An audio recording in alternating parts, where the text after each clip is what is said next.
못 살아. 감사합니다.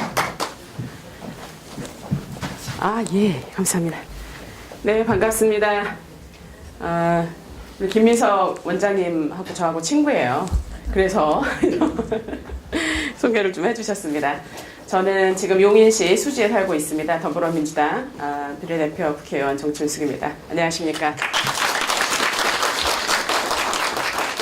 예, 제가 오늘 말씀드릴 거는요, 제목 그대로 여성정치 100년 성평등 민주주의라고 하는 제목으로 말씀을 드릴 건데요.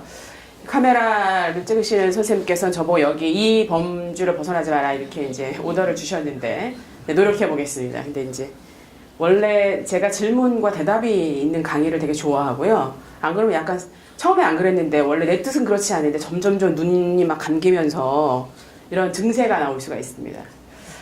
그리고 또 한 가지는 이제 우리가 물어보고 대답하고 이렇게 참여하면서 훨씬 더 내용이 잘 들어와서 그렇게 강의를 하는데요. 어떻게 제가 한번 맞춰서 한번 해보도록 하겠습니다. 근데 오늘 어떻게 이렇게 눈이 오는데도 학구열에 불타셔가지고 여기까지 오시는 진짜 여러분 되게 존경합니다. 사실은 토요일 오후 약간 쉬고 싶지 않습니까? 근데 이제 강의 들으러 오시고 이런 여러분들이 굉장히 열의가 대단하셔서 생각을 많이 했죠. 어떤 얘기를 할까. 그리고 이제 제목 자체가 여기 보시면 민주시민학교 평화 민주주의 리더십 100년 이렇게 돼 있잖아요. 그래서 이제 많이 고민을 했습니다. 그리고 또 하나는 이제 오시는 분들이 굉장히 여러 곳에서 오셨지 않습니까? 울산에서 오시는 우리 선생님도 계시고 그래서 제가 아니 울산에서 여기까지 공부를 하러 오다니 그랬습니다. 또 우리 동네에 사신 분도 계시고 우리 동네에 또 시의원님도 계시고 그래서 굉장히 다양한 분들이 오셔서 내용을 어떻게 잡을까 약간 이제 고민을 처음에 좀 하다가 나중에 그냥 원래대로 하자 이렇게 했습니다. 제 소개 잠깐 드리면 지금 우리 더불어민주당 국회의원이고요. 지금 다음 이제 지난주에 제가 임명을 받았고 다음 주 정도에 우리 이제 위원회 시작을 하려고 합니다. 여성폭력 근절 특별위원회 지금 위원장 맡고 있고요. 그다음에 지난 우리 추미애 대표님 계실 때는 이제 대외협력위원장을 했습니다. 국회에서 지금 국회 보건복지위원회 위원이고 여성가족위원회 우리 더불어민주당 간사입니다. 이번에 예산결산특별위원회를 맡아서 예결위를 또 하기도 했습니다.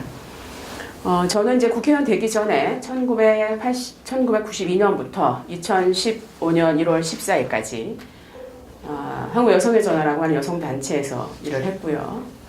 그 전에는 그쵸. 제가 파리학번입니다. 우리 김민석 원장님도 파리학번이고요. 제가 학교 다닐 때 대충 우리가 비슷하게 알듯이 민주화 운동을 했고 그 다음에 노동운동을 하고 그 다음에 여성의 전화 운동을 하는 평생 자기가 하고 싶은 일을 중심으로 살았던 그런 사람입니다. 한 가지 우리가 이제 오늘이 24일이죠? 내일이 25일이죠? 한 가지 우리가 알아두면 좋은 거. 11월 25일부터 12월 10일까지가 세계 여성폭력 추방 주간입니다. 한번 쫙 인터넷 지금 심심하시죠? 핸드폰을 딱 꺼내셔가지고 한번 쳐보십시오. 세계 여성폭력 추방 주간. 그럼 쫙 뜹니다. 학교에서 수업을 할 때 애들이 굉장히 지루해하는 어떤 순간에 제가 항상 이렇게 스마트폰을 쓰게 해주는 이런 친절을 베풀며 갑자기 학생들이 눈이 초롱초롱해지면서 뜹니까? 찾으신 분 손. 세계 여성폭력 추방 주간 찾으신 분. KT는 이거 안 돼요. 그렇죠. 불러가지고. 죄송합니다. 찾으셨습니까? 네, 길죠. 뭐라고 써 있습니까? 앞에. 맨 앞에 한 문장만 읽어주시면. 그래서 제가, 어떡하냐. 그래서 제가 이 무선 마이크가 항상 필요합니다. 왜냐하면 한 문장이, 찾으셨습니까? 어때요? 찾으셨어요? 어디서 오신 누군지 소개 좀 한번 해주시고. 일어나셔서. 뒤를 보시고. 관중들 있지 않습니까? 안녕하세요. 저는 송파구에서 온 정태영이라고 합니다. 반갑습니다. 박수. 반갑습니다. 첫 한 문장. 뭘 봐야 되는지 잘 모르겠습니다. 이렇게.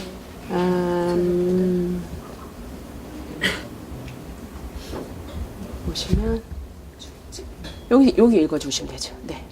아니면 요 밑에 여기 한 장. 여기 예. 제가 인터넷으로 가서 찾아봤는데, 네, 세계 여성 폭력 추방 주간의 역사는 세계 여성 운동가들은 1991년부터 세계 여성 폭력 추방의 날인 11월 25일부터 세계 인권 선언일인 12월 10일까지를 세계 여성 폭력 추방 주간으로 정하였다라고 나옵니다. 네, 감사합니다. 박수. 네, 제가 이렇게 하기 때문에 이 무서운 마이크가 필요하고요. 여러분께서 무엇이든 제가 뭘 여쭤봐도 뭐라고 대답을 해도 다 정답이니까 혹시 제가 묻게 되면 아무 두려움 없이 아무 말이나 하시면 됩니다. 제 소개는 여기서 그만하고요. 이제 여성정치 100년 그러면서 어떤 얘기를 할까 많이 생각을 했습니다. 제가 뒤에 이제 외국의 여성운동 시계가 여기 없군요. 이러다가 이제 나중에 막 뛰어갈 수가 있기 때문에 외국의 여성운동도 잠깐 얘기를 할 거고요. 사실 뒷부분을 더 많이 할 건데 오늘 여기 오신 여러분께서는 공부를 하시겠다라고 하는 의지가 굉장히 많으시니까 얘기를 하죠. 일단은 1989년에 여권 통문이라는 게 발표가 됐습니다. 이것도 제가 이제 여러분이 그냥 찾아보시는 게 더 난데요. 여성의 평등한 교육권과 참정권, 직업권을 명시한 최초의 여성인권 선언입니다. 근데 이제 사실은 원래 이 얘기를 하기 전에 여기 앉은 우리는 왜 이 성평등 민주주의를 공부해야 되나 이런 고민을 먼저 시작을 하셔야죠. 왜 그럴까? 잠깐 앞에 좀 딴 얘기를 하면 올해에 대한민국을 엄청나게 흔든 수많은 사건이 있었죠. 어떤 사건이 있었습니까? 네, 이런 장면에서도 말씀 안 하시기 때문에 항상 이럴 때 질문이 자 생각을 하시는 거죠. 지금부터 대한민국을 뒤흔든 어떤 사건 나 기억에 나는 거 한 가지만 자 좋습니다. 여기 손 드셨어요. 역시 훌륭하신 수업 태도를 갖고 계신 어디서 오신 누구신지 네 일단 소개를 해주세요. 일어나셔서 안 보이지 않습니까? 예. 네, 반갑습니다. 관악구에서 온 안진섭이라고 합니다. 네, 박수. 저는 개인적으로 남북 정상회담 때 판문점에서 이제 문재인 대통령님과 김정은 위원장인가요? 네. 두 분이서 만나셔가지고 한 몇 마디 나누시다가 이제 김정은 문재인 대통령이 이런 말씀을 하셨대요. 저는 언제 이렇게 남북 분계선을 넘어봅니까? 그러니까 지금 넘어보시면 되죠. 맞아요. 한 발짝 탁 넘어가셨다가 환하게 웃으시면서 남쪽으로 넘어오시는 그 순간이 올해 제 기억 속에 아주 크게 각인된 어떤 모습 사건이라고 생각합니다. 감사합니다. 네. 예, 박수. 네. 정말 손 들으셨습니다. 자, 어디서 오신 누구신지. 네, 안녕하세요. 관악을에서 온 남상섭이라고 합니다. 네, 박수. 아니 왜 또 관악구에서 오신 분들?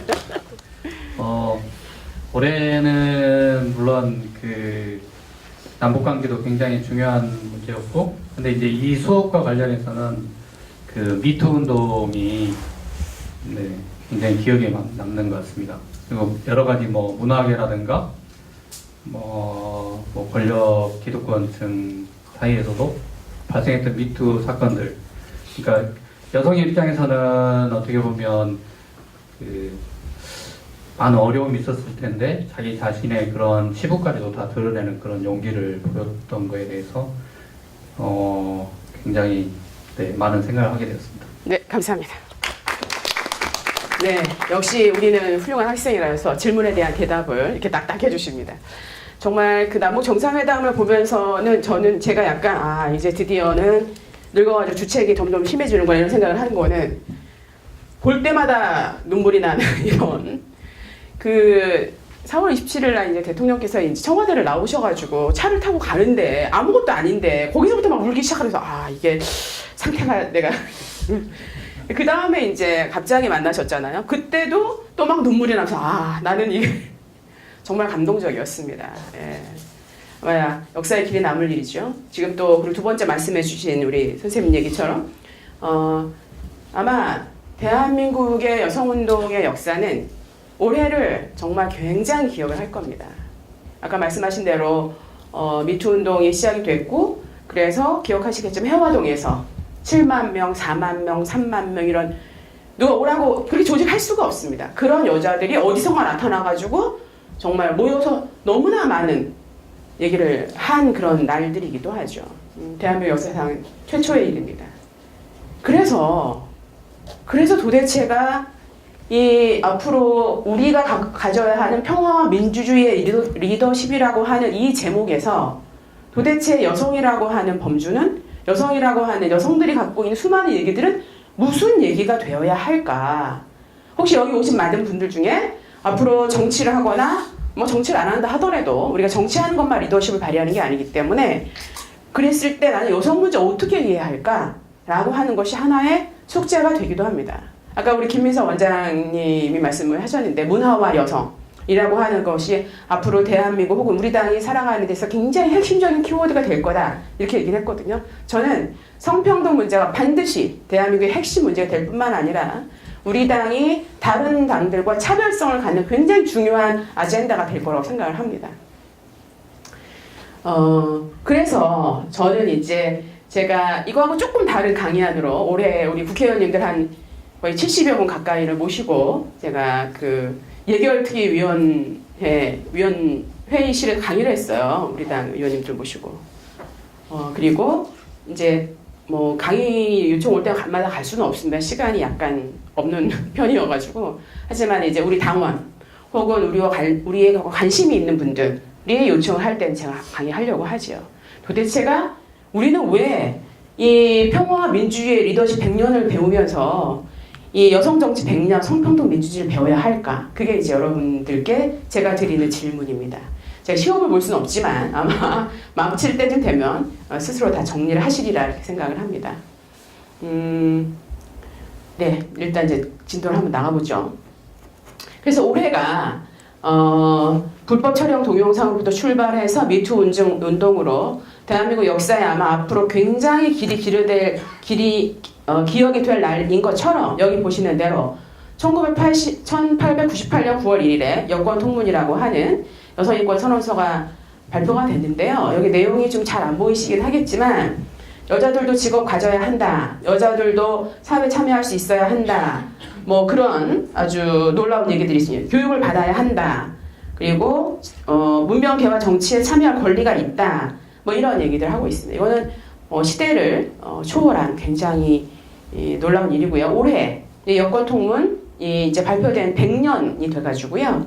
그래서 이제 이와 관련된 행사가 있기도 했습니다.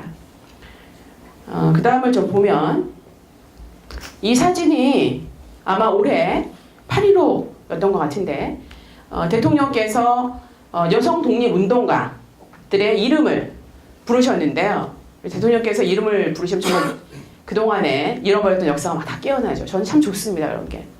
강주룡이라고 하는 분인데요. 한국 최초의 여성 노동운동가이고 독립운동가이고 이게 이제 고무공장에서 임금을 일방적으로 삭감하는 것 때문에 여기 을밑대라는 데 올라간 거예요.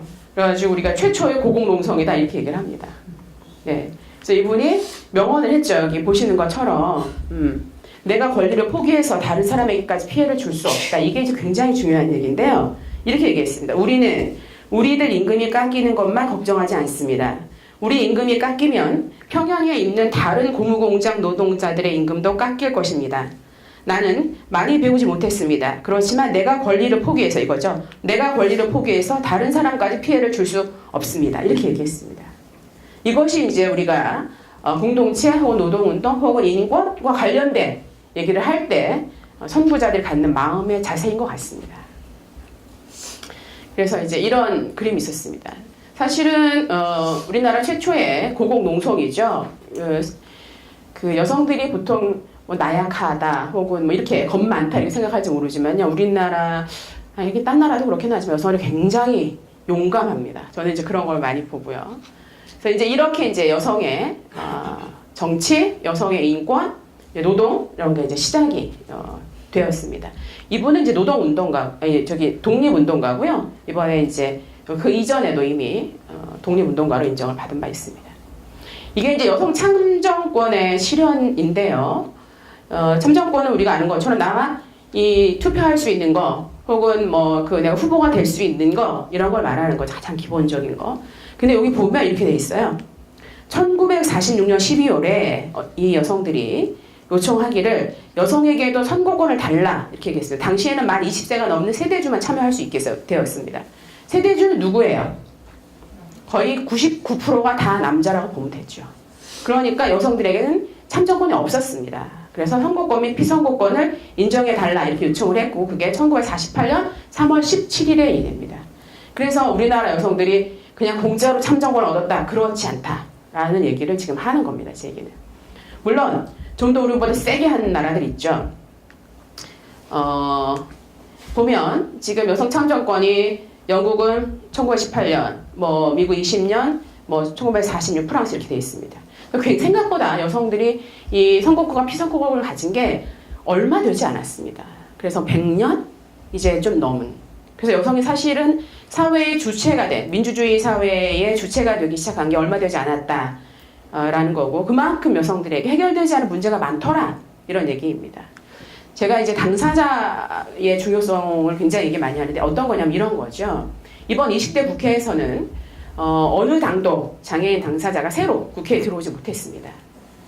그게 이제 저는 굉장히 부끄러운 일이라고 생각하는데 우리 당 같은 경우는 옛날 같았으면 비례대표 중에 어느 한 뭐 몇 번 정도 이렇게 딱 빼가지고 이제 이렇게 장애인에게 이렇게 배당하도록 이렇게 했는데 이번엔 저희가 누가 꽂아주는 비례대표 이런 게 아니었고요. 중앙위원회에서 투표를 통해서 비례대표를 선정을 했습니다. 그러다 보니까 사실은 장애인에 대한 그러니까 사회적 소수자에 대한 배려가 부족했던 거예요. 그래서 우리가 표면적으로 보이는 굉장히 평등한 혹은 민주적인 선거 제도만 가지고는 사회적 소수자의 입장을 다 대변할 수가 없다. 그런 얘기를 하는 겁니다. 그래서 이런 부분들에 대한 아주 섬세한 설계가 되게 필요한 거예요. 잊지 않는.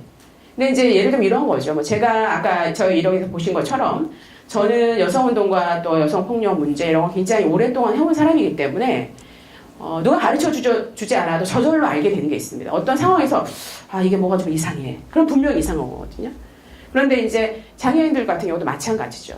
본인들이 여기에 들어와 있으면 훨씬 더 강력한 목소리를 낼 수 있는데 그렇지 못한 것들 때문에 굉장히 안타깝습니다.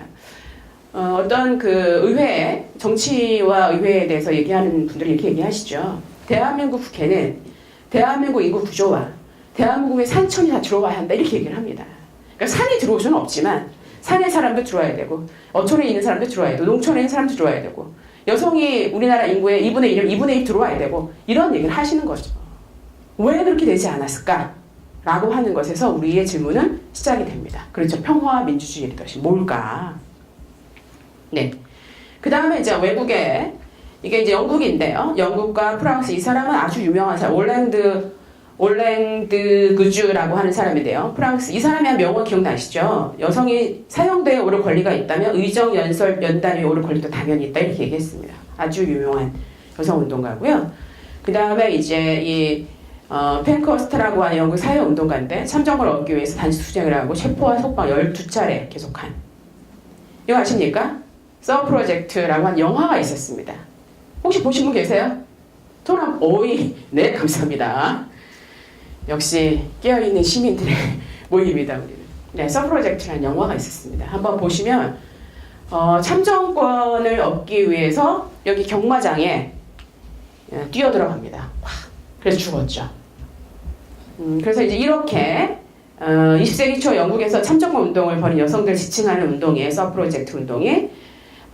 그래서 1908년부터는 말이 아닌 행동을 구호로 전투적인 투쟁 노선을 가지고 이렇게 이제 경마가 시작이 되는데 막 시작이 될 때 거기 뛰어들어가가지고 뭐 참정권 여성에게 참정권을 허용해라 이렇게 하고 이제 말에 밟혀가지고 죽기도 하고 폭탄을 터뜨리기도 하고 이런 과정을 겪게 되죠.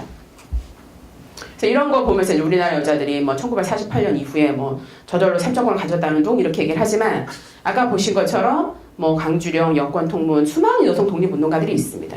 그분들이 여성의 평등한 참여 이런 걸 요구를 한 거죠. 그래서 우리나라는 약간 참정권 운동 좀 다릅니다. 어디 갔지? 다릅니다. 뭐냐 하면 우리나라 같은 경우는 여성운동을 하면서 독립운동을 그러니까 독립운동을 하면서 여성운동을 하고 민주화운동을 하면서 여성운동을 이 두 가지 그러니까 사회적인 문제에 개입하거나 눈 뜨면서 여성운동 같이 하는 이런 나름의 특성이 있습니다.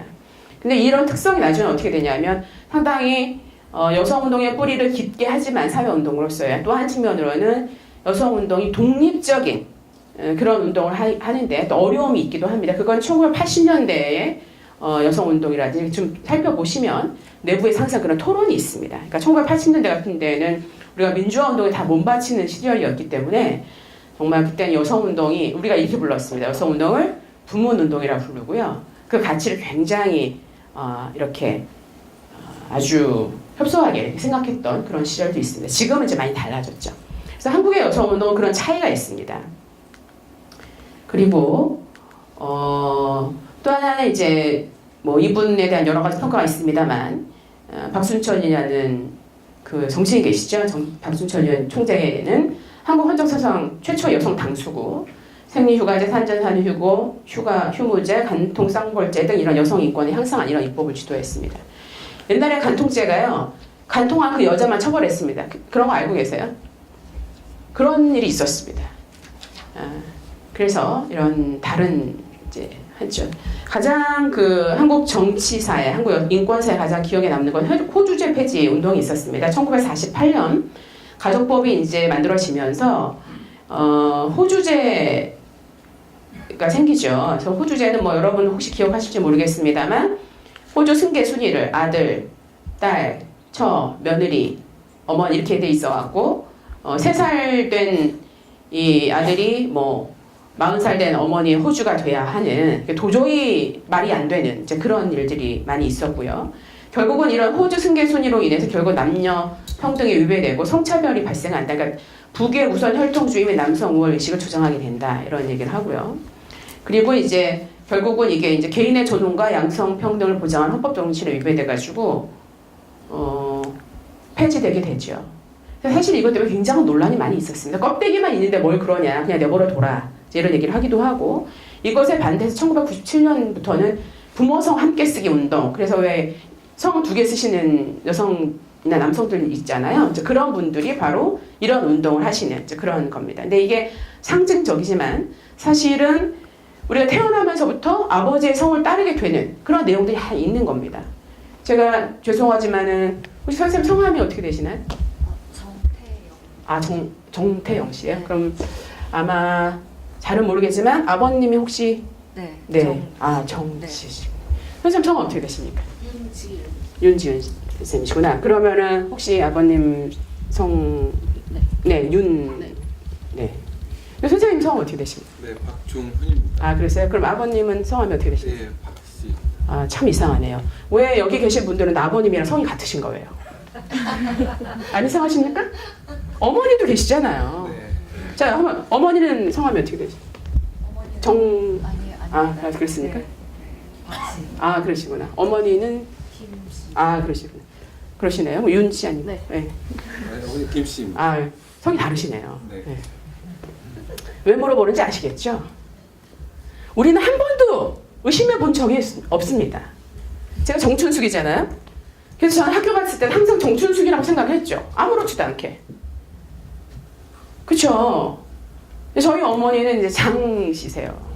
단 한 번도 의심한 적 없습니다. 왜 그럴까요? 우리 사회가 다 그렇기 때문입니다.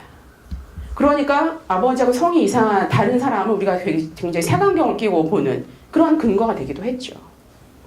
그래서 사실은 우리는 정한 바가 없는데 내 성이 그냥 태어나면서부터 그냥 아버지, 그리고 자식은 태어나면서부터 아버지에게 속하도록 되어 있는 것이 바로 이 호주제입니다.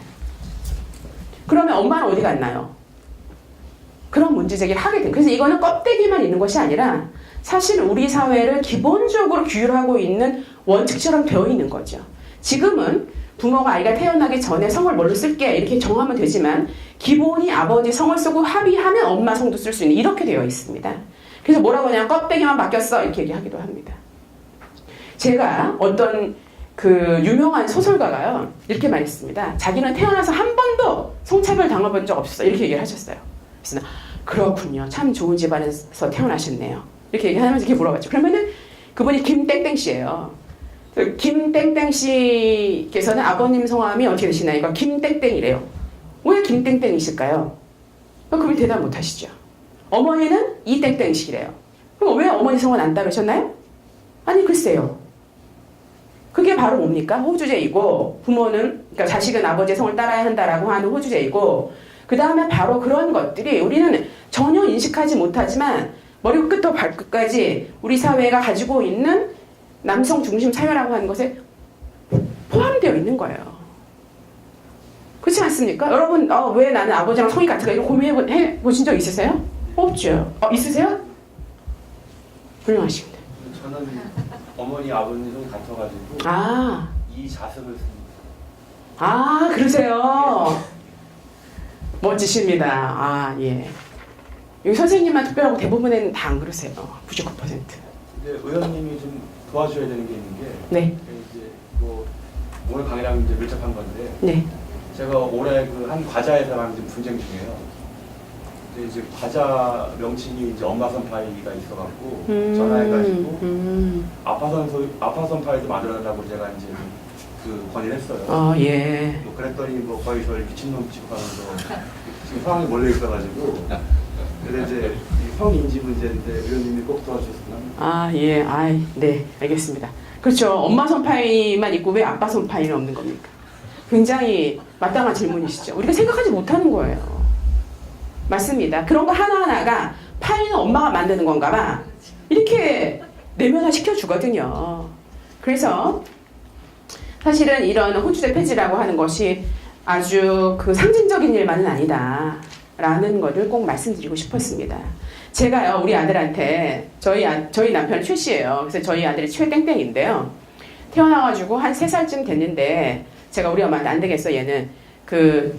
그러지 말고 우리도 부모성 같이 쓰기 위해서 아무튼 그렇게 마음에 드는 건 아니지만 최정제역이라고 해야 되겠어. 저희 아들 제역이거든. 최정제역 이렇게 해야 되겠어. 그래서 저희 엄마한테 얘기했더니 저희 엄마가 걔는 제역에도 힘들어 죽겠는데 무슨 최정제역이야? 안 돼. 이렇게 해가지고 그냥 제역아 이렇게 하게 됐죠. 학교 들어가면 나중에 이제 최제역이 된 거예요. 최제역이 불러가지고 한 초등학교 6학년 그 정도 됐을 때 제가 어느 날 제가 이렇게 말했습니다. 야 재혁아 너 그동안 계속 최제역 했으니까 6년간 했으니까 이제는 정제역으로 바꾸자. 이렇게 얘기했어요. 저희 아들이 싹 정색을 하면서 무슨 소리야? 나는 최제역이야. 우리 최 씨는 이렇게 얘기해요. 제가 정말 깜짝 놀랐습니다. 그런 것이 바로 내면화되는 것이고 나도 모르게 그렇게 어떤 정해진 규율대로 움직이는 그런 모습이다라고 하는 거를 여러분 이렇게 눈 탁 뜨고 보시면요 다 보입니다. 넘어가겠습니다. 제가 제 진도를 좀 빨리 나갈게요. 그래서 호주제를 중심으로 해서 가족 안에서의 성차별의 문제 그리고 그 성차별의 문제는 사실은 우리 사회에 깊이 뿌리 박혀 있는 남성 중심이라고 하는 그 얘기들을 반영하고 있다라고 하는 얘기입니다. 이건 뭐냐 하면 대한민국 미투 운동 이렇게 얘기했는데 이게 1988년 안동의 변월수씨 사건이라고 하는 건데요. 치안 혁개문 행위는 정당방위 무죄성 뭐 이런 게 있었어요. 이게 이제 한국 여성의 전화에서 이제 여기 안동까지 달려와가지고 대구까지 달려와가지고 막 지원한 사건인데요. 이때 이분이 이제 강간 미수를 당하신 분이에요. 강간 미수 피해를 당했는데 왜 이 사람이 감옥을 갔냐면 이런 거죠. 그러니까 성폭력 문제를 그 성폭력 피해 여성이 성적 침해를 당한 범죄라기보다는 어떤 젊은 남자가 실수로 그 여성을 강간하려고 했었는데 그 여성의 대응이 너무 심각했다 이렇게 얘기하는 겁니다. 뭐냐 하면 이분이 이제 장사를 하시는데요. 어느 날 이제 밤에 이제 뭐 여러 가지 사건이 있어가지고 산보를 나가고 집 앞에 좀 의식한 데가 있었는데 남자 청년 2명이 오더니 이 여성을 이제 강제로 껴안고 이렇게 입을 맞추면서 성추행을 하는 이런 사건이 발생한 거죠. 근데 이분께서 그 강간하려고 한 그 강간범의 혀를 확 깨물어가지고 혀가 잘라졌어요. 그래가지고 굉장히 이제 물론 강간에 실패했죠. 그리고 피가 굉장히 많이 나고 이 사람이 이제 말을 잘 못하게 되는 이런 상황이 발생했죠. 그래서 이제 그렇게 됐는데 이 여성은 과잉방어로 감옥에 가고 그 강간 미수범을 병원에 입원한 거예요. 그래가지고 이 사람이 이제 처벌을 받게 된 거죠. 그래서 이제 한국 여성이잖아 여기까지 달려와가지고 무슨 그게 말도 안 되는 얘기냐. 그러니까 사실은 미수에 그쳤지만 그러니까 미수하고 기수하고 상관없습니다. 법률상으로. 미수에 그쳤지만 사실은 그 강간범이 잘못된 거고 이 사람은 동당방위한 거다. 이래가지고 법정에서 뭐 열렬하게 붙었습니다. 근데 이런 사건이 이때만 있냐? 그렇지 않습니다. 수많은 성폭력 사건, 이런 예가 되는 비슷한 사건이 굉장히 많아요. 뭐 예를 들면은 자기를 강간하려고 했던 사람을 어느 간호사가 자기를 강간하려고 한 그 강간범을 찔렀는데 해필이면 한 방에 죽은 거예요. 찔러가지고. 그러니까 그랬더니 이 재판부에서 이렇게 얘기한 거죠. 아니 왜 죽게 여기 심장을 찔러? 이게 팔다리를 찌르면 되지. 이렇게 얘기한 거예요. 정말 기가 막히죠. 놀라운 그런 엄청난 지금 강간 당할지도 모르는 그런 급박한 상황에서 팔다리 더구나 그때 불이 꺼져 있었는데 팔다리 구분해서 찌를 수가 없죠. 그거는 자기가 재판하는 이런 대낮에 밝은 대낮에 제가 객관적으로 판단할 수 있는 판사의 입장에서 얘기를 하는 거지 어떻게 팔다리 어딘지 알고 찔러요. 아무튼 그런 이와 비슷한 사건들이 굉장히 많이 있었습니다. 근데 이건 뭐를 그러니까 1심에서 이 사람이 이제 유죄를 받았잖아요. 진짜 감옥에 갔는데 그때 판결문이 정말 가관인 게 이렇게 써 있습니다. 앞길이 구마리 같은 청년의 혀를 잘라 이렇게 써 있어요. 제가 완전히 외웠어요. 그걸 이제 이 자료를 저희가 다 갖고 있었는데 자료 보다가 정말 기가 막히니까 판결문에 이 사람을 과잉방어로 구속을 한 이유가 앞길이 구마리 같은 청년의 혀를 잘라 이렇게 돼 있어요. 그러니까 이 성폭력 가해자 미수범은 앞길이 구마리 같은 청년인데 혀를 잘렸기 때문에 네가 감옥에 가야 된다 이런 얘기죠. 내가 성폭력 피해를 성추행을 당했고 성폭력 피해를 당할 만한 그런 놀라운 상황에 대한 고려는 없는 거예요. 그러니까 우리가 그런 판결들을 보고 가해자 중심의 판결이다 그런 얘기를 하는 거죠. 그 다음에 이제 대한민국 미투운동 또 하나는 여기 김학순 할머니 1991년에 이제 말씀하셨어요. 일본 군대 위안부로 강제로 끌려갔던 김학순입니다. 신문에 나오고 뉴스에 나오는 거 보고 내가 결심을 단단히 하게 했어요. 이거 뭐냐 무슨 얘기가 나왔냐면 일본에서 그때도 계속 부인했으니까 일본군 위안부는 없다. 있다면 성매매를 하려고 했던 여자들이 있을 뿐이다. 이런 얘기를 계속했어요. 그래서 이분이 너무나 화가 나가지고 드디어 말을 하게 된 거죠. 이때부터 우리나라에 지금 현재 화이트 유재단이 이번에 이제 해산이 됐습니다만 그 문제가 시작이 된 거죠. 그래서 우리나라의 100년의 여성 역사와 여성 정치를 보면 아까 말씀드린 맨 처음에 여권 100년이 됐죠. 올해 여권 통문 1989년부터 시작이 된 여자도 사람이다. 여자도 인간이다. 라고 하는 외침이 이제 100년이 됐고요. 그래서 거기서부터 뭐 정치 참여라든지 혹은 이런 여성에 대한 폭력 문제라든지 이런 얘기들이 이제 시작이 됐고 호주제 폐지가 뭐 된 지가 얼마 되지 않았으니 이제 한 10년 이렇게 됐죠. 그래서 여성 문제는 사실은 앞으로도 해야 할 일이 너무 많은 우리가 정치적으로나 여러 가지 측면에서 해야 할 일이 너무나 많은 우리의 과제이며 또한 우리의 저는 한편으로는 굉장히 비전이라고 생각을 합니다. 정권별 성평등 추진 체계를 잠깐 보면요. 미군정 시절은 뭐 보건위생부, 전두환 노태우 때는 다 여보 대상으로 이렇게 쭉 봤었던 거죠. 김영삼 정부 오면서 성폭력 범죄 처벌하는 특례법 이런 것들이 만들어졌어요. 1993년에. 그리고 김대중 정부에서 대통령 직속 여성특별위원회 설치를 하고 6개 부처에 여성정책 담당관을 뒀습니다. 그러니까 여성 문제는 두 가지 일을 해야 되는데 하나는 여성 문제가 온 동네에 다 흩어져 있습니다. 그렇죠?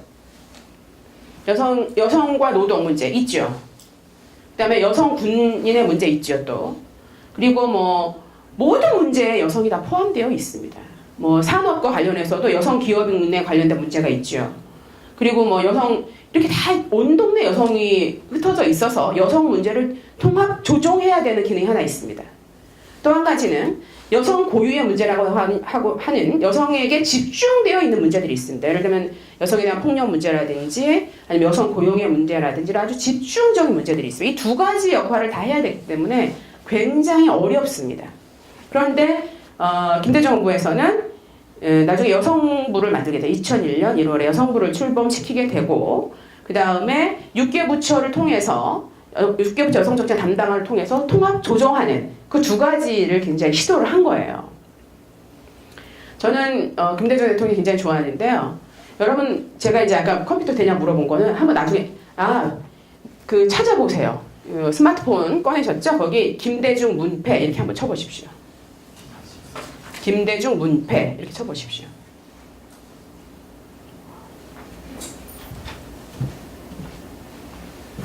찾으셨습니까? 같이 있어요. 문패 찾으셨어요? 그 문패 언제 만든 건지 혹시 아세요? 모르시죠? 자, 이거는 퀴즈입니다. 자, 그 문패 맨 처음에 언제 달았을까? 제가 오늘 이제 거의 확정을 했는데요. 선물이 있어요. 네? 선물. 아, 그러니까 선물은 저랑 차를 1시간 정도 마실 수 있는 이런 시간을 죄송합니다. 제가 무리를 쓸 정도인데. 다 찾으셨죠? 김대중 문패. 그 문패가 1964년에 달렸습니다. 저도 정말 깜짝 놀랐는데요. 그리고 뭐 김홍걸 이렇게 김홍걸도 같이 붙어있는 그 사진은 1982년 사진이에요. 그러니까 사실은 그건 너무나 혁명적인 일이다. 저는 그렇게 생각합니다. 원래 김대중 대통령 자체가 여성 문제에 굉장히 관심이 많으시고 평등주의자이신 거는 알고 있었지만 그 문패가 1964년에 달린 거라는 걸 보고 제가 정말 제가 이제 문패, 우리 당원 교육할 때 나 그 문패 좀 꼭 쓰고 싶어. 사실 저는 그게 되게 자랑이거든요. 제가 자유한국당이란 다른 당 정말 생각하고 싶지도 않지만 혹시나 그 동네 갔으면 어떻게 할 뻔해서 이런 끔찍한 생각이 드는 게 사실은 그거는 굉장한 자랑입니다. 저는 굉장히 프라우드해요. 그 문패가. 누가 시켜서도 아니고 본인이 다뤘다는 거 아닙니까? 그 문패를. 그리고 여성 문제에 굉장히 많은 발전을 할 수 있었던 그런 시기였습니다. 물론 그렇다고 해서 뭐든지 다 오케이 하신 분이 아니세요. 제가 가정폭력 범죄 처벌에 관한 특례법, 가정폭력 방지 및 피해자 보호에 관한 법률을 우리가 1994년부터 시작해 1998년까지 해서 만들었는데 그때 이제 대통령이 앉으실 때 그 개 같은 날의 오후라는 영화를 보러 오셨어요. 그때 이제 그게 프로젝트를 만든 거죠, 우리가. 그래서 영화를 이제 그때는 뭐 총재셨으니까 오셔갖고 뭐 이게 웬 떡이야 오셨길래 저는 옆에 딱 앉아가지고 계속 얘기를 했을 때 영화 보시는데 그러니까 대통령께서 영화를 보시고 저는 옆에 앉아가지고 가정폭력 방지법 왜 만들어야 되는지 계속 얘기를 하는 거예요. 그러니까 얼마나 싫으셨겠어요. 영화 봐야 되는데 옆에서 앉아가지고 계속 그 얘기를 하니까. 근데 이렇게 얘기하셨습니다. 다른 정치인들은 예 알겠습니다. 그렇게 노력하겠습니다. 이렇게 하실 텐데 예 이게 잘 들었습니다. 근데 그게 이렇게 뭐 찬성 반대도 있고 논란이 있으니까 한번 잘 봅시다. 이렇게 얘기하시는 거예요. 어머 세상에 이럴 수가. 제가 그날 약간 실망했지만 나중에 보면서 그게 참 맞는 대답이었구나 이런 생각을 하게 됐고요. 결국은 우리가 법을 만들었습니다. 그래서 저는 그 문패가 굉장히 자랑스러운. 그래서 제가 우리 당원 교육할 때는 성평등 문제 왜 알아야 되냐고요? 우리 민주당원이니까 이렇게 얘기합니다. 왜냐고요? 이 문패 보세요. 1964년에 이런 문패를 건 그런 당입니다, 우리가. 그런데 우리가 이런 거를 모르거나 혹은 아주 근대적으로 이해를 하거나 그럼 되겠습니까? 이렇게 말씀을 드리면요. 우리 당원들은 굉장히 공감하십니다. 뭐 여기 당원 아니신 분들도 계시겠지만 노무현 정부에서는 여성부를 여성가족부로 확대했고요. 6개 부처, 여기 여성정책 담당관실에 국방부와 중앙인사위원회 과학기술부 이렇게 확대를 했습니다. 여기까지 확대가 됐죠. 이명박 정부 때는 이제 여성가족부 폐지 이런 거 해가지고 지금도 기억이 나는데 3월달에 너무너무 추웠는데 정말 가서 정말 엄청나게 정말 신나게 데모를 했습니다. 박근혜 정부 때도 사실은 굉장히 여성 정책이 발전하지 못했다 이렇게 좀 보여지고요. 지금 우리 정부에서는 대통령께서 성평등위원회 설치를 지금 추진 중에 있습니다. 8개 부처의 양성평등 정책 담당관을 설치하고 계시고 문재인 대통령께서 페미니스트 대통령 되시겠다 이렇게 얘기를 하셨습니다. 저는 그게 저 나름의 이해로는 사실은 앞으로 성평등이라고 하는 이 문제가 대한민국의 많은 문제를 해결하는 키라고 생각하셨기 때문에 그렇게 얘기하신 게 아닐까 이렇게 생각을 합니다. 넘어가면요. 성평등이라는 뭘까? 제가 대한민국이 이제 왜 그게 성평등 문제가 왜 키일까 이렇게 좀 생각을 해보면 이런 문제가 있습니다. 우리가 지금 전출산. 아마 올해 출산율이 1.05명을 넘지 못할 것이다. 그게 이제 작년 출산율이잖아요. 그렇게 얘기를 하고 있습니다. 근데 이 아이를 적게 낳고 이 인구가 줄어드는 게 뭐가 문제냐면 노동력이 굉장히 줄어드는 문제, 생산 가능 노동 인구가 굉장히 줄어들게 되는 문제가 있고요. 그 다음에 이제 그러다 보니까 이 악순환이 계속 가는 거죠. 회복이 안 되는 겁니다. 그러니까 당연히 사회보장이나 여러 가지 문제가 생길 수밖에 없는 그런 구조가 되는 거죠. 그리고 그래서 여기 합계 출산율이 작년에 1.05명이었는데 이거보다 더 떨어질 가능성이 상당히 있다. 지금 얘기하고 있고요. 그로 인해서 고용절벽 굉장히 심각하게 되고 저성장이 계속되는 거죠. 그런데 제가 항상 질문하잖아요. 그러면은 도대체가 이 저출산 문제 어떻게 해결해야 할까?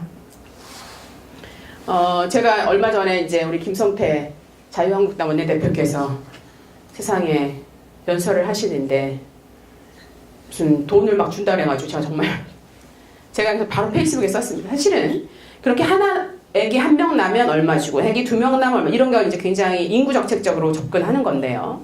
그렇게 해서는 되지 않는다라고 하는 것이 우리보다 앞서서 저출산 문제를 해결하는 많은 나라에서 이미 입증을 했습니다. 제가 국회 저출산 저출산 문제 해결을 위한 이제 국회의원 포럼의 이제 멤버인데요. 저희가 외국의 사례들을 다 가서 이렇게 이제 보고 싶지만 가지 못하니 거기 대사님들을 불러서 얘기를 들었어요. 그런데 이제 스웨덴, 프랑스 이런 대사님들이 오셔가지고 저희가 이제 방법이 뭐냐 물어보니까 이렇게 얘기했어요. 강력한 성평등 정책을 우리는 폈다 이렇게 얘기하는 거예요. 그러니까 우리 의원님들이 아니 우리도 성평등 정책 하는데 뭐 그거 말고 딴 거 없느냐 또 물어봤어요. 그랬더니 또 스웨덴 대사님이 아니 글쎄요 그래서 우리는 강력한 성평등 정책을 폈다고요 이렇게 얘기하는 거죠.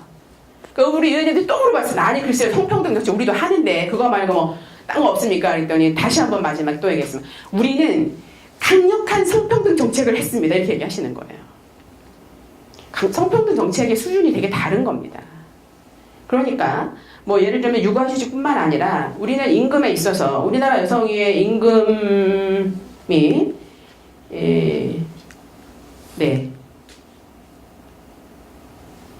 임금 격차 보시면 여성 정규직 임금 64%고 그렇죠? OECD 1등입니다 우리나라가. 그래서 임금 격차가 굉장히 크죠. 강력한 성평등 정책은 뭡니까? 이 격차를 굉장히 줄이는 걸 말하는 거예요. 굉장히 생각보다 어렵죠. 어렵습니다. 64%를 계속 줄이는 거죠. 그 다음에 여성이 지금 보면 성별 임금 격차 우리나라 1등인 거 보셨고 비정규직이 35점 그러니까는 보면 비정규직의 여성이 41%예요. 임금 격차는 보면 여성 비정규직 35.8%를 받고 있습니다. 남성 정규직 100이라고 했을 때 굉장히 낮은 임금에 지금 있는 겁니다. 강력한 성평등 정책이라고 하는 정책은 이런 부분을 해결을 하는 걸 굉장히 어렵죠. 반해서 우리나라 여성들은 굉장히 공부를 많이 합니다. 그런데 많은 여성들이 고용시장에 진입하고 있지 못하죠. 그건 수많은 데이터들이 말해주고 있습니다. 제가 이렇게 데이터를 얘기를 해도요, 사람들이 잘 안 믿어요. 안 믿고 싶은 거죠. 그런데 사실은 이런 여성들이 더 많이 노동시장에 참여할수록 우리나라는 훨씬 더 발전할 수 있다라고 하는 것이 IMF, IBRD, WTO 이런 수많은 세계적인 경제기구가 우리한테 권고하는 사항입니다.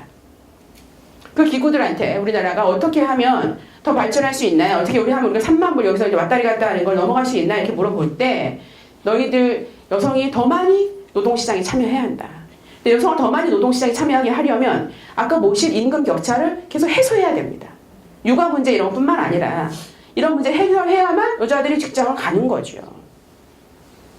그래서 사실 성평등이라고 하는 문제는 저출산에서 노동 문제에서 사회 보장에서 굉장히 핵심적인 키워드가 되는 거예요. 그런데 굉장히 재미있는 건 뭐냐면 이런 거죠. 지난번 제가 이제 옛날에도 그런 뭐 낙태 문제라든지 뭐 이런 여러 가지 여성과 아주 직접적인 문제가 있을 때 토론에 딱 가면요. 거기 오신 대부분의 사람이 다 남자예요. 그래서 제가 한 번 그렇게 얘기를 했습니다.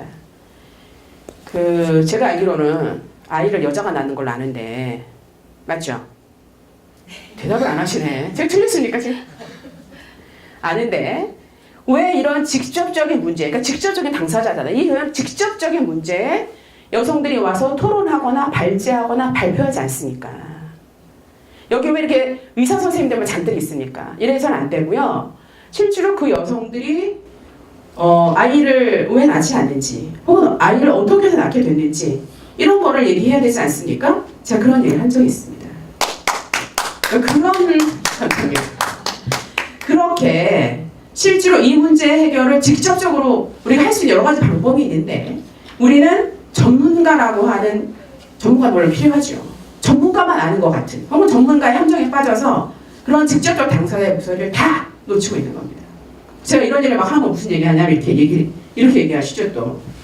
아이고 요즘은 옛날하고 틀려서 다 여자들 세상이야. 여자 세상이 얼마나 좋아진 줄 알아? 이렇게 얘기하세요. 맞는 말씀입니다. 옛날 불 떼서 밥 해먹고 살던 시절에 비하면 지금 굉장히 좋아진 거 맞죠. 제가 1964년생인데요. 그때보다 지금 훨씬 달라졌죠? 근데 1964년에 대한민국의 세계적인 수준은 어떻습니까? 가난한 나라였지 않나요? 그러면 지금 2018년 대한민국의 세계적인 수준은 어떻습니까? 세계 10위에서 14위에 왔다 갔다 하는 무역 대국이죠. 유엔에서도 정말 엄청난 돈을 내는 그런 나라입니다. ODL 이제 주죠. 그거에 비하면 대한민국 여성의 사회적 지위는 1964년보다 지금 그래서 세계 10위권 안에 드나요? 그렇지 않습니다. 그래서 뭐라 그러냐면 사회 구조, 사회적 경제적인 대한민국의 발전에 비해서 대한민국 여성의 사회적 지위가 굉장히 낮기 때문에 이게 굉장히 렉이 걸린다 이런 얘기를 합니다. 제가 이제 지난번에 어디 그 대학에 강의를 갔는데 제가 이런 얘기를 막 말씀을 드렸는데 이제 어떤 남성분이 막 아니라고 그러시는 거예요. 아니에요. 어쨌든 얼마나 살기 좋은데요. 저는 월급 다 갖다 주고 용돈 탔습니다. 막 이런 얘기예요. 뭐 그럴 수 있죠. 그래서 제가 이제 근데 하필 또 그분 바로 앞에 어떤 여자분이 앉아서 열심히 듣고 있었어요. 그래서 제가 물어봤습니다. 어떻게 생각하십니까? 요즘 그 옛날보다 뭐 살기가 좋아졌는데 여성 중심적으로 많이 변했습니까? 어떠세요? 하필 앞에 앉으셔가지고 어떻게 생각하세요? 별로 그렇지 않아요. 그분도 딱 이렇게 말씀하셨어요. 별로 그렇지 않다고 생각합니다. 그래서 제가 드릴 말씀은 수많은 통계가 말을 해주고 있고요. 그 다음에 여성들 스스로가 내가 공부한 만큼 일할 수가 없어. 내가 공부한 만큼 지금 진급이 안 돼. 혹은 내가 기여하고 싶은 만큼 기여할 수가 없어. 라고 한다면 문제가 있구나 이렇게 생각을 해야 됩니다. 내가 계속 아니라고 하는데도 끝까지 아니야 괜찮아 넌 잘 살 너는 평등해 이렇게 말하는 건 말이 안 되는 거죠. 보시면 뭐 많은 통계가 있습니다만은 방탄유리천장 한번 볼까요? 관리직 비율이 여성이 10.5%인데 OECD 평균이 37%입니다. 여성 임원 보드 멤버라고 그랬죠? 한국 2.4%인데 OECD 평균 20.5%예요.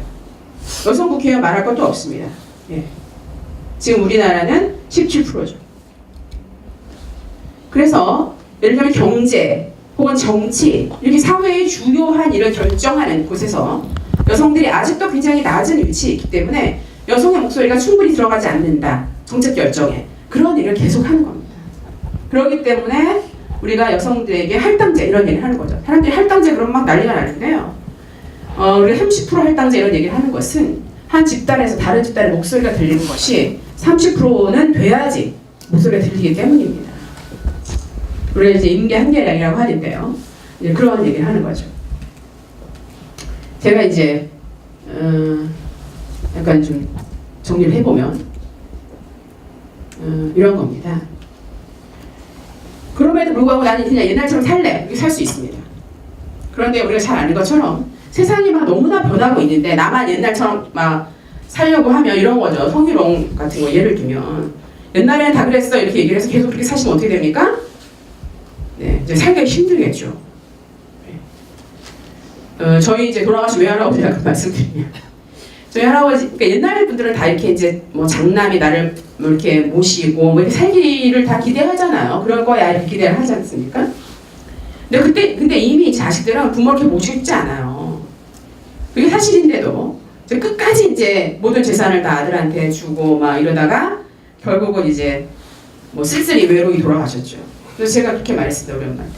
그러니까 내가 마지막 3억이 남았을 때 저희 할아버지가 이제 그 땅이 개발되는 바람에 엄청 부자가 되셔가지고 그거를 다 이제 삼촌한테 주다가 결국은 이제 3억이 남았는데 그때 제가 그랬죠. 이제 요양원을 가셔라 차라리. 그래야지 요양원 그러니까는 차라리 그렇게 하는 게 낫다 이렇게 얘기를 했는데 끝까지는 안 하시고 이제 우리 삼촌에게 모든 걸 다 주고 돌아가셨는데 결국은 이제 뭐 별로 이렇게 좋지 않게 돌아가셨죠.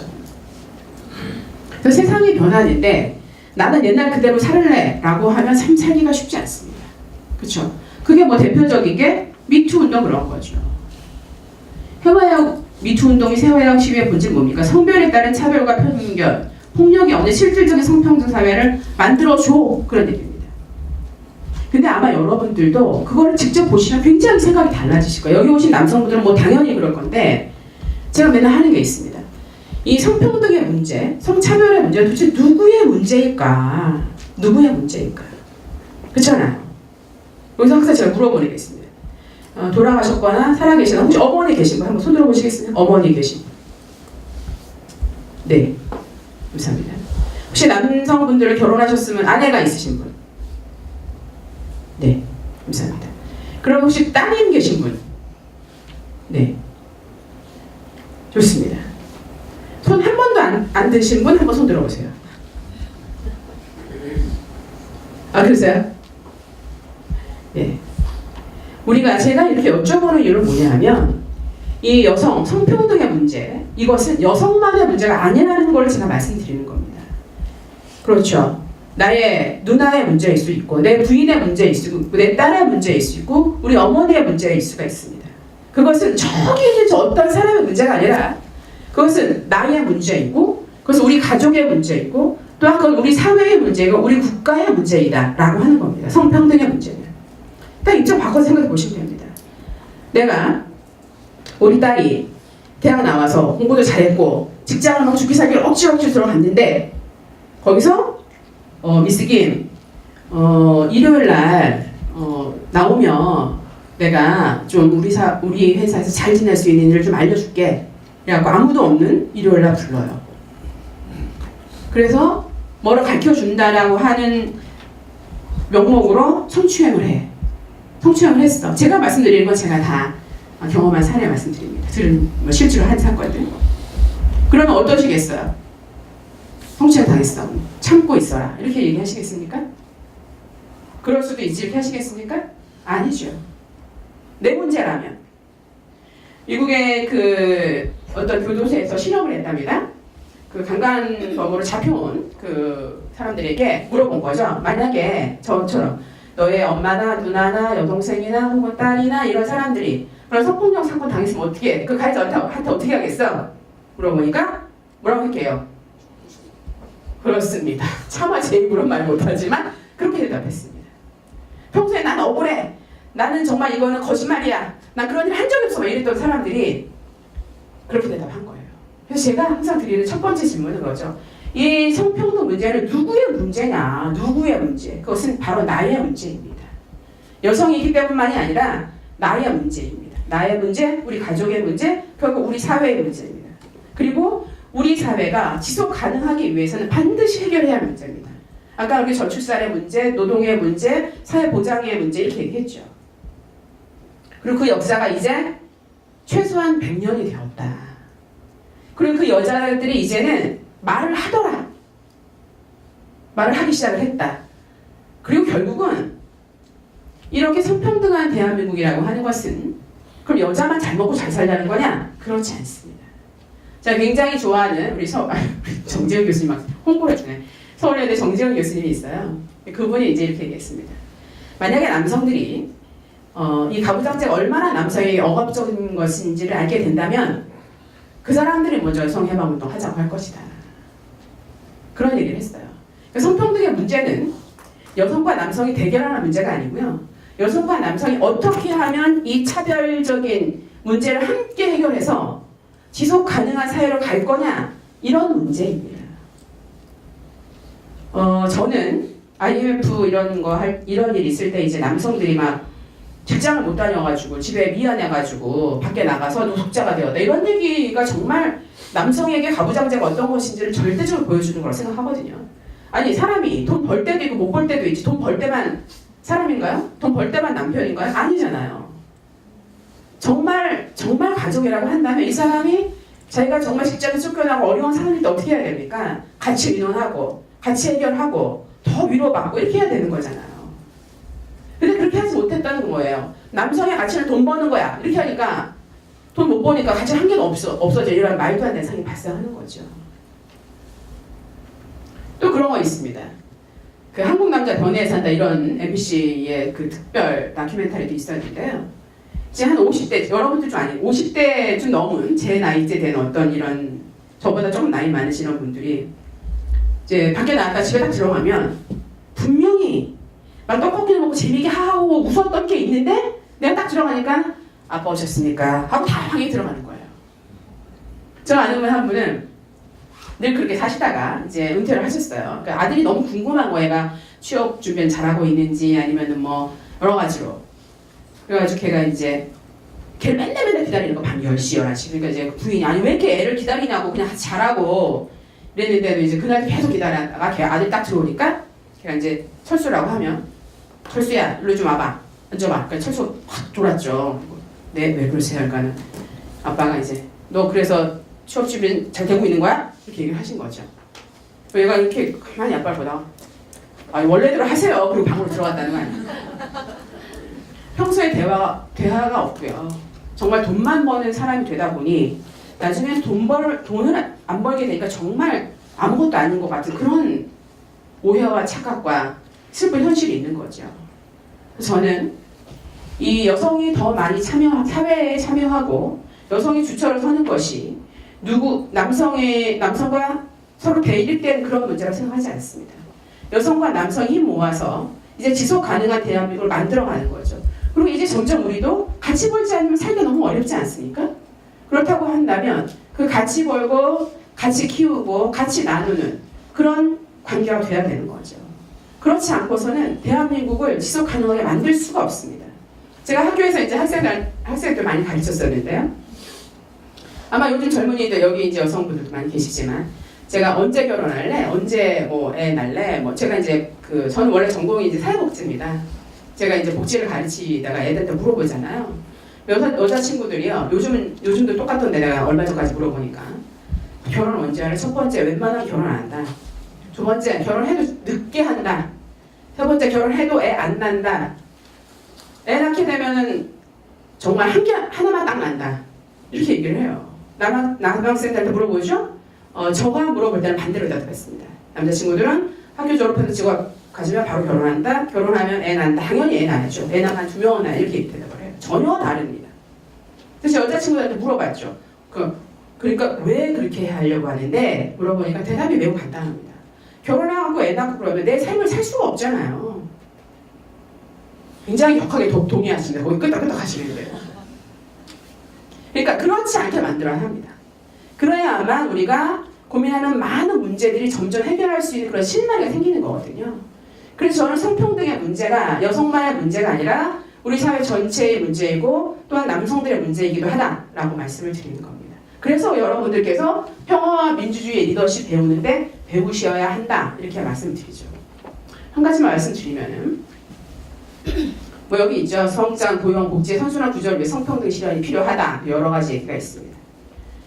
한 가지만 말씀을 드리면 왜냐면 여기 그게 없기 때문에 그래서 성평등이 지속 가능한 대한민국을 만든다. 이것이 저의 생각입니다. 그리고 많은 것이 이 문제를 반증해주고 있습니다. 그런데 생각처럼 그렇게 쉽지가 않습니다. 왜냐하면 우리가 그렇게 안 자랐기 때문이에요. 저 오랫동안 여성운동 했고 지금 또 이제 이 문제에 굉장히 관심을 갖고 있음에도 불구하고 머리끝에서 발끝까지 기본적으로 남성 중심적으로 혹은 그렇게 정리되어 있기 때문에 이거를 벗는 게 굉장히 어렵습니다. 혹시 여러분들은 그런 거 있으셨어요? 저는 우리 집에는 갈치 가운데 토막이 주인이 있었습니다. 이름은 안 써있지만. 그러셨어요? 전혀 처음 듣는 얘기신가요? 주인이 있었죠? 예. 그런 게 바로 우리가 얘기하는 남성 중심을 얘기하는 겁니다. 어떻게 그런 일이 있을 수 있어요? 갈치 이름이 안 써있는데. 어느 날 제가 열이 받쳐가지고 갈치 가운데 토막을 확 먹었습니다. 그래서 엄마한테 막 혼났습니다. 이게. 그래서 저는 간혹 이런 분들 계십니다. 성평등 문제, 뭐 여성 문제를 얘기하시면 괜히 뭐야 나한테 뭐라 그러는 거야? 그렇지 않습니다. 저는 여자보다 이 성별이 여성인 여성보다 몸이 여성인 여성보다 훨씬 더 여성의식이 뛰어난 남성 친구들이 많이 있고요. 그리고 저는 이제 결혼을 살고 있습니다만 남편이 정말 굉장한 동지다 이런 걸 많이 느껴요. 그래서 그것은 성별로 모든 것을 해결할 수 있는 문제 아니다 이렇게 생각합니다. 그런데 한 가지 여러분께서 우리 사회의 리더이고 또 앞으로 리더가 되시려고 한다면 저는 이 성평등 문제에 굉장히 관심을 가져야 된다고 생각을 합니다. 이게 쉽지 않기 때문에 이 성평등의 문제는 사실은 가치와 철학에 대한 문제이기 때문에요. 태도에 대한 문제이기 때문에 이렇게 금방 바뀌지 않습니다. 언제나 이렇게 날 돌아보는, 살펴보는 이런 게 굉장히 중요하죠. 그래서 여성에 대한 폭력 문제도 그렇고 또한 이런 성평등 전반에 대한 문제도 사실 우리가 꼭 해결해야 될 문제인데 그러기 위해서 나는 뭐를 할까 이런 생각을 좀 하셔야 됩니다. 나는 뭐를 할까 이럴 때 항상 제가 드리고 싶은 말씀 여기는 없는데 혹시 누가 주변 사람이 성희롱을 했다 그럴 때 저는 꼭 말해주기로 결심한 바가 있습니다. 그렇지 않으면 제 친구들이요 의도하거나 의도하지 않았는데도 성희롱의 가해자가 될 가능성이 상당히 있죠. 그 친구를 정말 사랑한다면 제가 말해줘야 됩니다. 제가 이제 어떤 같은 모임을 하는 어떤 그 아주 교수님들 계셨어요. 근데 그중에 여자 저 한 명이죠. 아마 여러분도 경험 많이 있으실 텐데 남자 10명, 여자 1명 이런 경험 굉장히 많습니다. 국회 말할 것도 없습니다. 수시로 그렇습니다. 남자 10명 모이는데 여자 1명 나. 뭐 남자 12명 모이는데 여자 1명 나. 이런 게 너무 많은데요. 교수님 때 모여가지고 무슨 이런저런 얘기를 하고 있어요. 약간 성희롱적 발언을 약간 왔다 갔다 하는 경계선적 발언을 하셨죠. 근데 그날 또 누구라고 하면 다 아시는 어떤 우리나라 교수님 오셨어요. 그래갖고 그 얘기를 딱 듣더니 이 모임에 정춘숙이는 저런 말을 해? 딱 이렇게 얘기하시는 거예요. 그거는 나에 대한 얘기기도 하고 거기에 모여있는 제가 좋아하는 우리 친구들에 대한 얘기인 것도 하죠. 그래서 제가 그날 완전히 깊이 깜짝 놀랐습니다. 아 세상에 안 되는구나. 항상 이게 깨어 있어야 되는구나. 국회의원인데 어떤 국회의원님이 어느 날 성희롱 발언을 딱 하신 거예요. 근데 그때는 이제 말할 수가 없어요. 왜냐면 다른 많은 사람들이 있었기 때문에. 그래가지고 제가 그 다음 아침에 딱 불렀습니다. 그래서 딱 눈을 딱 마주치고 앉아서 내가 할 얘기가 있습니다. 어저께 한 그거. 그랬더니 어저께 할 얘기가 있습니다. 그랬더니 네 말씀하실 줄 알았습니다. 이렇게. 그래서 제가 이렇게 어제 그렇게 얘기한 거 그거 성희롱적 발언이야. 내가 친해서 내가 얘기 안 하는데 너 딴 사람한테 하면 고소당해. 제가 이렇게 얘기했습니다. 그래서 정말 우리 더불어민주당 아니다 죄송합니다. 우리 당원 아닌 분도 계신데 정말 대한민국 혹은 내 친구들을 생각한다면 성희롱 사건이 있으면 나는 꼭 말해준다. 두 번째는 가해자에게 동조하지 않는다. 굉장히 어렵습니다. 왜냐하면 우리는 남자들은 잘못할 리가 없어 이렇게 어디선가 그렇게 지금 새겨져 있거든요. 가해자에게 동조하지 말아야 합니다. 그리고 세 번째로는 피해자의 말을 그대로 믿어주는 거 굉장히 중요합니다. 그리고 아닌 것 같아. 저 사람이 거짓말하는 것 같아. 예를 들면 이런 거죠. 아 여자들이 정말 그렇게 스쿨미트 요즘 굉장히 막 열렬한 좀 사건이 있지 않습니까? 제가 다음 주에 이제 세바시 촬영하러 가는데 엄청난 사건이 많이 있는 거예요. 성희롱, 성추행 뭐 믿을 수가 없잖아요. 왜냐하면 여기 오신 모든 분들은 나는 그런 일을 하는 사람이 아니거든. 그렇잖아요. 믿을 수가 없잖아요. 그러면 옆에 있는 여자친구한테 물어보시면 됩니다. 너 정말 너 성희롱 당한 적 있어? 그러면 아마 100에 99.9명은 있다고 할 겁니다. 저는요 손가락 발가락이 10개씩 20개밖에 없잖아요. 손가락 발가락이 모자랍니다. 그것은 어떤 특별한 여자의 이상한 문제가 아니라 우리 사회에서 여성들이 너무나 많이 겪은 수많은 사건들 중에 하나인 거예요. 왜냐하면 그래도 된다고 특별히 그것 때문에 문제 삼지 않았기 때문에 성폭력 가해자에게 앞길이 구마리 같은 청년의 혀를 자른 그 성폭력 피해자 가해자가 되었던 그런 사회였기 때문에 여성에 대한 폭력이 너무너무 많이 있었던 겁니다. 그럴 때 물어보시면 됩니다. 여동생에게 야 너도 혹시 저런 일 있었니? 정말 친밀한 정말 믿을 만한 관계라면 사실대로 다 얘기를 할 거예요. 저는 이제 그런 일 있을 때 남편한테 물어봅니다. 군대에서 무슨 일 있었나? 이렇게 자세히. 그래서 저는 이제 성평등 문제를 우리 리더십 혹은 리더의 역할을 하는 우리 사회에 여러분들은 반드시 아셔야 한다. 저는 오늘 사실 이렇게만 얘기한 거면 할 얘기가 너무 많은데 꼭 아셔야 되고 반드시 관심을 가져야 하고 그리고 내가 무엇인가를 하려고 할 때는 더 중요한 그런 문제입니다. 요즘 뭐 미투 때문에 여러 가지 사건이 있었습니다만 정말로 굉장히 중요한 그런 문제고요. 대한민국이 지속 가능한 대한민국이 되기 위해서도 여성들이 더 많이 참여해야 되고 그런 조건을 만드는 것이 사실 우리가 해야 할 일이기도 합니다. 그래서 저는 이 성평등 문제에 관심이 있고 이 문제를 잘 해결하고자 하는 사람들이 반드시 리더가 될 것이고 그리고 그분들이 새로운 역사를 쓸 거라고 이렇게 믿고 있습니다. 제가 왔다리 갔다리 하면서 여기까지 얘기를 했고요. 네, 질문 있으시면 네 알겠습니다. 네 질문 받도록 하겠습니다. 네. 질문을 좀 이렇게 압축적으로 좀 해주시면 네 마이크 제가 드릴게요. 네. 여기 거 네 여기 있습니다. 아니 제가 켰으니까 쓰세요. 그 아파선파의 출시를 주장하는 시민 이상도입니다. 네. 이제 그 성불평등 문제랑 그 유리천장 문제는 공공보다 사실은 민간 영역이 더 훨씬 취약하다는 게 사실이지 않습니까? 네. 뭐 대표적으로 하나은행 채용비리 같은 경우는 채용비리뿐만 아니라 우리 사회의 뿌리 깊은 남성 중심 문화를 그러니까 아주 여실하게 나타나고 있는 그 사건이었습니다. 이제 그런 부분에서 이제 여성운동가로서 민간 부분에서의 성불평등 문제랑 유리천장 문제를 극복할 수 있는 그런 대안은 어떤 것인지 의원님의 견해를 듣고 싶습니다. 네, 감사합니다. 네, 질문 또 하나. 네, 말씀해 주세요.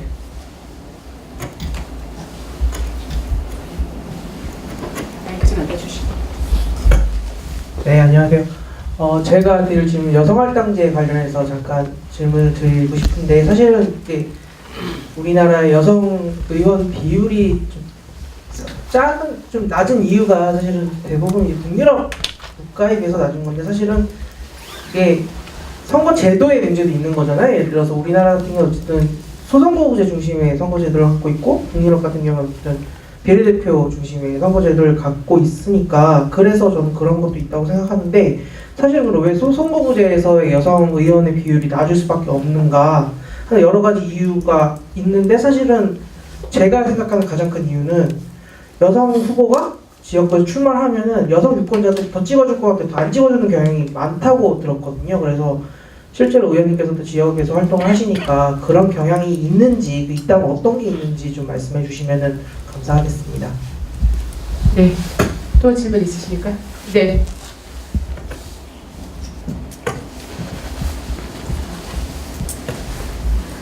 네, 저는 법학을 전공한 학생인데요. 그래서 두 가지 말씀드리고 싶은데 아까 변홀수 그 사건을 봤는데 저는 학교를 다닐 때 이 사건을 판례를 통해서 배웠거든요. 그래서 이름을 붙여가지고 교과서에서는 혀절단 사건이라고 나왔었어요. 그래서 근데 이거를 공부를 하면서 또 교수님께서 말씀하시기로 판례 두 가지를 상반된 판례를 말씀해 주셨는데 하나는 여성의 성기 모양을 본뜬 모형은 음란물로 판명을 했어요. 판례에서. 그런데 여성의 성기 모양을 본뜬 모형은 음란하지 않은 물건으로 판명을 했는데 남성의 성기 모양을 본뜬 모형은 음란한 물건이라고 이렇게 판명을 했어요. 그래서 판례를 이렇게 암기를 해라 이렇게 말씀을 하시면서 교수님께서 말씀을 하시기로 대법관들이 대부분 남자들이기 때문에 남자들한테 있어서는 여성의 성기 모양을 본뜬 것은 익숙하다. 익숙하기 때문에 이것은 음란하지 않은 것으로 판결을 내렸고 그리고 네, 교수님께서 이런 식으로 암기를 하라고 이렇게 말씀을 해주셨거든요. 그런데 대법관들이 대부분 남자이기 때문이라고 이렇게 말씀을 하시면서 의원님의 이렇게 강연을 들어보니까 왜 여성운동이 100년이나 됐는데 유리천장은 아직 없어지지 않는지 그게 한 가지 궁금하고 그리고 나머지 하나는 또 제가 법학을 전공하다 보니까 저는 우리 이번 연도에 제일 가장 크게 가장 인상 깊게 봤던 것이 대체복무제를 만들지 않은 것이 헌법 불합치 판례를 받은 것이 저는 그게 가장 기억에 남는데 성평등을 주장을 하면서 권리 신장을 주장함과 동시에 병역의 의무도 나누어져야 한다고 생각을 합니다. 여성 권리 신장의 이런 주장이 나올 때마다 항상 여성계가 부딪히는 것이 병역 의무라고 생각을 하거든요. 여기에 대해서는 또 어떻게 생각하시는지 듣고 싶습니다. 네, 여기까지만 받고 이제 가겠습니다. 안녕하세요, 의원님. 저는 대학교에서 지금 사회학과 신학을 전공하고 있는 한 학생입니다. 저는 그 의원님의 이번 강연을 들으면서 한 가지 생각이 들었는데요. 우리나라에서 이제 여성운동이 많이 진행되어 왔고 지금도 계속 발전하고 있지만 이 여성운동이 앞으로 더 크게 발전하기 위해서는 그 운동을 뒷받침하는 이론과 학문, 즉 여성학이나 젠더학에 대한 연구가 어느 정도 이상 성장 가능한 토대가 우리나라에서 마련돼야 한다고 생각합니다. 그리고 이를 위해서는 학문을 연구하는 장인, 대학 내에서의 여성학, 젠더학 연구와 교육이 지금보다 좀 더 확장되어야 한다고 봅니다. 그러나 현재 우리나라 대학의 상황은 그렇다고 보기에는 어렵습니다. 당장에 학부 내에서, 학부 과정에서 여성학이나 젠더학을 가르치는 학과는 없는 걸로 알고 있고, 그나마도 대학원에 있지만 대학원의 경우도 뭐 서울대나 이화여대, 또 제가 다니는 그 조그만 학교 정도에만 있는 상황이고, 다른 일반 뭐 국립대학이라든지 그런 곳에는 대학원 과정에도 여성학이나 젠더학 관련 학과는 없는 것으로 알고 있습니다. 그렇기 때문에 이러한 여성학이나 젠더학에 관한 뭔가 그런 연구나 어떤 조사 같은 게 좀 더 진행될 수 있도록 어떤 국가 차원에서의 뭔가 도움을 주는 것이 어떻게 보면 우리나라 여성운동의 발전과 신장에 도움이 될 수 있다고 생각을 합니다. 그래서 이와 관련한 의원님의 어떤 계획이라든지 어떤 그런 생각이 있으신지 궁금합니다. 네, 감사합니다. 질문을 많이 주셔서 먼저 첫 번째 말씀하신 대로 민간 부분에서의 성차별이 더 심하고 우리가 규율하기 굉장히 어렵습니다. 실제로 그렇고요. 그래서 지금 사실 외국 같은 경우에서는 아까 이제 보도 멤버 말씀드렸습니다만 민간도 할당을 하도록 이제 그렇게 지금 얘기를 하고 있는 이런 상황이고요. 근데 저희는 아직 그러기엔 좀 어렵고 아까 말씀하신 대로 지금 여러 대기업이 사실은 채용 과정에서 여성들을 굉장히 차별하고 있는 것이 데이터로 지금 나타나고 있거든요. 이 부분에 대해서는 그에 마땅한 법적 조치를 해야 된다라고 하는 것이 이제 제 생각이고요. 그 다음에 이제 뭐 그 정도 말씀드릴 수 있을 것 같습니다. 그리고 선거 제도와 관련 얘기를 하셨는데 말씀하신 대로 그 여성 유권자들이 여성을 더 안 찍는 거 아니냐. 근데 이제 그거는 확실하게는 우리가 데이터로 알기는 뭐 그런 얘기를 하기도 합니다만 알 수가 없고요. 근데 이런 거 있는 것 같습니다. 그러니까 여성에 대한 일단 여성 정치인이 굉장히 낯섭니다. 잘 본 적이 없어요. 잘 본 적이 없고. 그 다음에 이제 우리가 기본적으로 정치는 남성의 영역 이런 생각이 다 있기 때문에 저 여자가 거기 가서 잘할 수 있을까? 이런 의구심이 많이 있습니다. 그래서 저는 모델이 굉장히 중요하다고 보는데요. 예를 들면은 제가 그렇게 여성 문제에 오래 한 사람인데도 우리 한명수 총리님께서 총리로 청문회, 이제 인사청문회 받으실 때 저도 막 너무나 가슴이 떨리기도 하고 정말로 여자가 총리가 되는구나 이런 생각 막 한 적이 있었어요. 그래서 그런 모델이 더 많이 보여지는 거, 그래서 더 많은 여성들이 도전해야 되는 부분이 있을 것 같고요. 말씀하신 대로 선거제도도 사실은 상당히 개혁되어야 한다고 생각합니다. 근데 저는 여성이 여성을 꼭 안 친다 이렇게 생각은 안 하고요. 여성 유권자를 어떻게 더 잘 설득할 거냐 그런 것들이 좀 과제가 있을 것 같긴 합니다. 그래서 모델이 더 많이 있어야 되고 또 여성 유권자를 좀 설득할 수 있는 그런 부분이 있을 것 같고요. 그 다음에 지금 이제 여성학이나 젠더를 가르치지 않는 것은 저는 굉장히 문제라고 생각합니다. 사람을 반쪽만 가르치는 거랑 똑같다고 보거든요.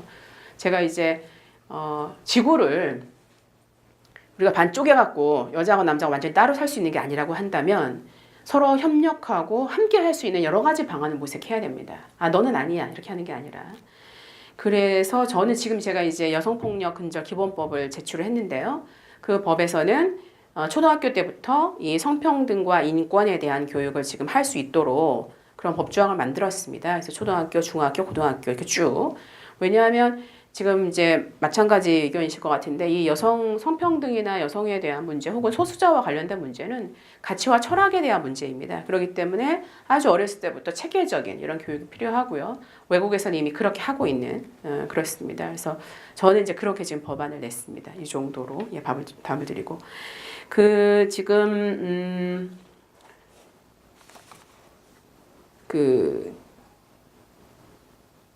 유리천장이 없어지지 않는 문제 이런 것들은 거기도 마찬가지로 이제 본 바가 없어서 그렇죠. 제가 이제 그 단체에 있을 때 굉장히 놀랬던 게 저희 단체보다 거의 월급을 4배 정도 받는 그런 회사에서 홍보 담당을 구한다 그런 친구가 어플라이를 한 거예요.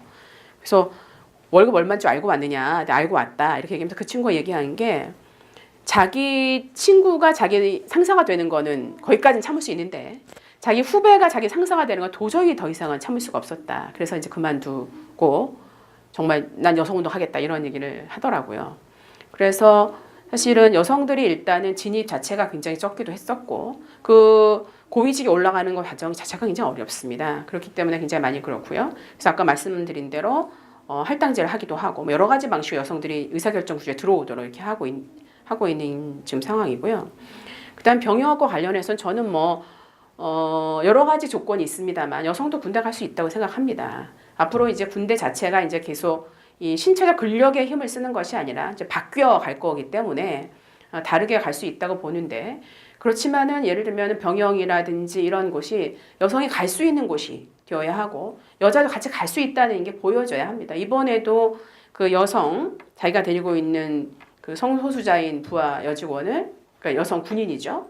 군인을 그 상사 남자 군인이 뭐 남자를 알게 해주겠다 이러면서 성폭행한 사건이 지금 이제 발생해서 또 한바탕 난리가 나지 않았습니까? 그러니까 군대 자체가 사실은 여성에게 열린 구조 이런 게 돼야 된다고 생각을 하고 있고요.